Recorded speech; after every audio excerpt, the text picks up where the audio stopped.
Mnogi se posljednjih dana bore sa oboljenjima na biljkama, ali najviše na krompiru i na paradajzu.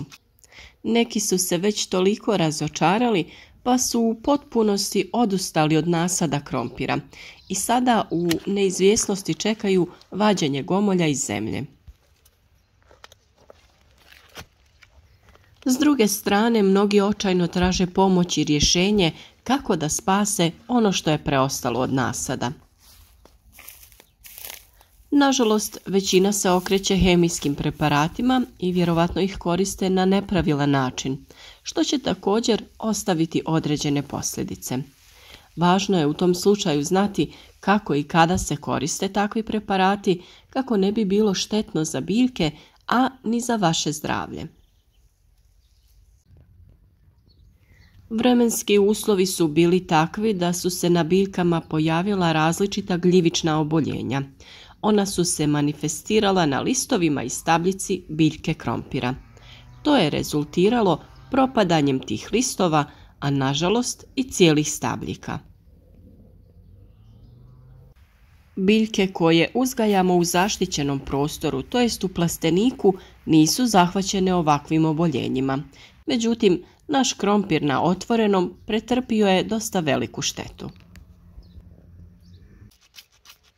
Mnogo smo govorili o preventivnoj zaštiti biljaka u vrtu, što je druga najvažnija stvar, a prvo je naravno pravilno uhranjena i jaka biljka. Iako smo odradili sve te korake, vremenski uslovi su bili izazovni i bolest je bila prejaka. U nekim godinama dovoljna je zaštita ekološkim preparatima, međutim u ovoj godini oni nisu bili dovoljni na određenim biljkama.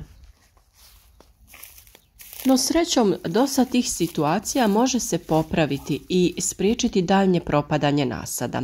Upravo o tome ćemo govoriti u današnjem videu kako da oporavite nasad krompira.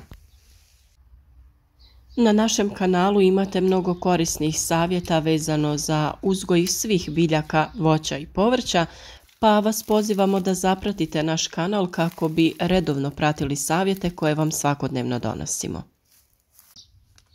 Podržite naš rad tako što ćete zapratiti kanal ili ostaviti like na video koji vam je bio koristan. Naravno, u komentarima uvijek se možete javiti ukoliko imate dodatnih pitanja ili nekih nedoumica. Kod situacija koje su se sada pojavile, a to je velika zahvaćenost površine biljke sa sporama gljivica, važno je reagovati na vrijeme. Zelena masa krompirove stabljike ima sposobnost regeneracije, pa samim tim saznanjem shvatamo da nije sve izgubljeno ako odradimo određene korake. Naime, iz stabljika krompira u pazusima listova pušta zaperke. Ukoliko je oštećena lisna masa, ona se može obnoviti tako što će iz stabljike pustiti zaperke. Ako se odlučite da liječite vaše biljke hemijskim preparatima, važno je da znate karencu svakog od njih. To je period nakon tretmana u kojem se biljka ni njeni plodovi ne smiju konzumirati. Vrlo je važno i da pravilno dozirate sredstva koja koristite prateći upute na pakiranju. Za oporavak biljke bitno je kao prvo riješiti se uzročnika oboljenja. Samim tim to zahtjeva tretman fungicidom. Na taj način ubijaju se spore gljivica i sprječava njihovo dalje širenje. Za to možemo koristiti kvadris koji je učinkovit, ali blažeg djelovanja u odnosu na ridomil, kojeg ovih dana mnogi spominju i koriste kod ovakvih oboljenja.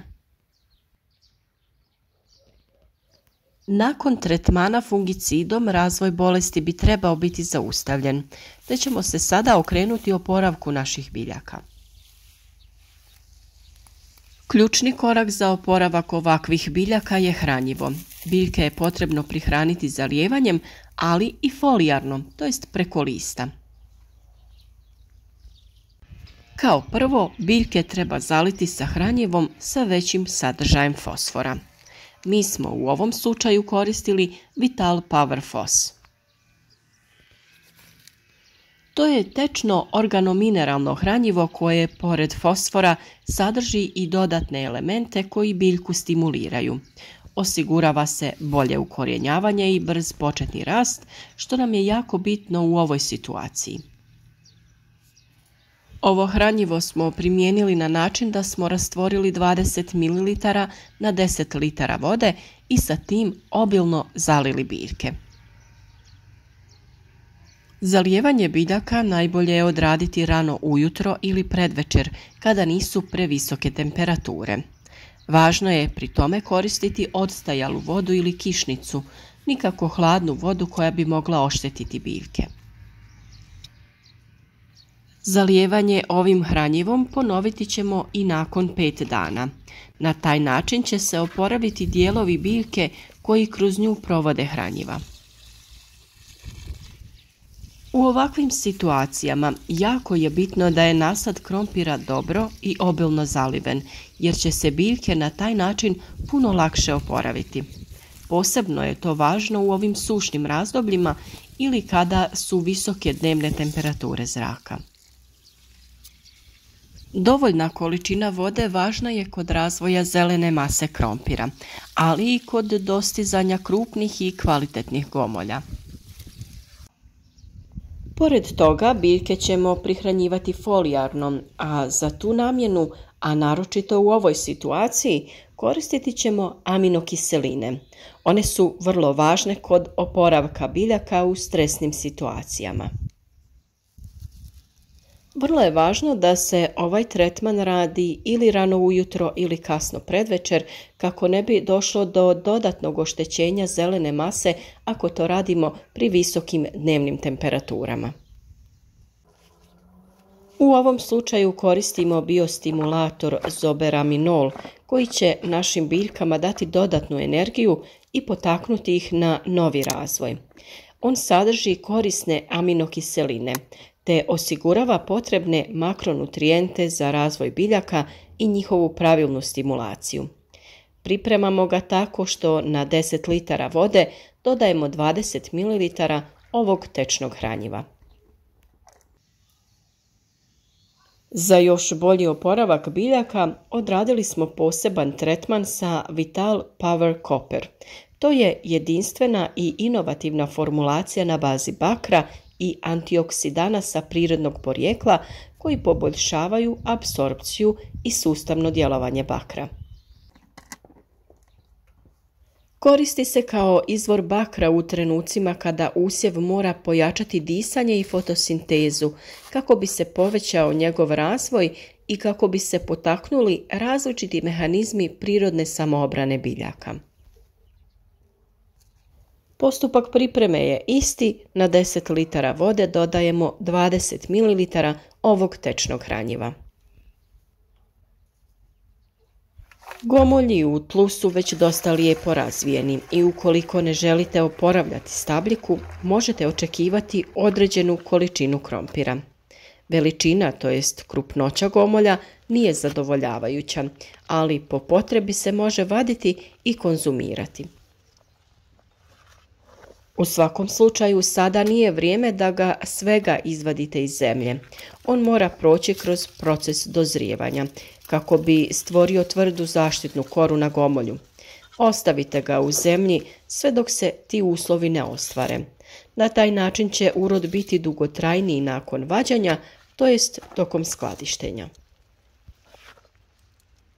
Nakon što smo odradili sve ove korake na biljkama, primjetan je napredak i to da se oporavljaju. Listovi dobivaju lijepu zelenu boju i nastavljaju se razvijati.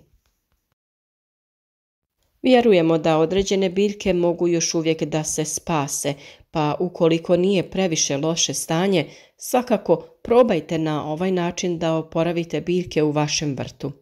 Ovakvu prihranu naravno možete da koristite kroz cijelu sezonu uzgoja na svim biljkama u vašem vrtu. Pokušajte pronaći ova ili slična hranjiva i pomozite vašim biljkama. Mi smo odabrali hranjiva proizvođača Zoberbak. U nekoliko navrata pomoću ovih proizvoda oporavili smo naše biljke. Bilo je to u vrijeme proljetnih mrazeva i niskih temperatura, kao i kod ljetnih vrućina i sušnih perioda. Ovi proizvodi odlično su se pokazali i kod profesionalnog plantažnog uzgoja raznih kultura za ostvarivanje većih i kvalitetnijih prinosa.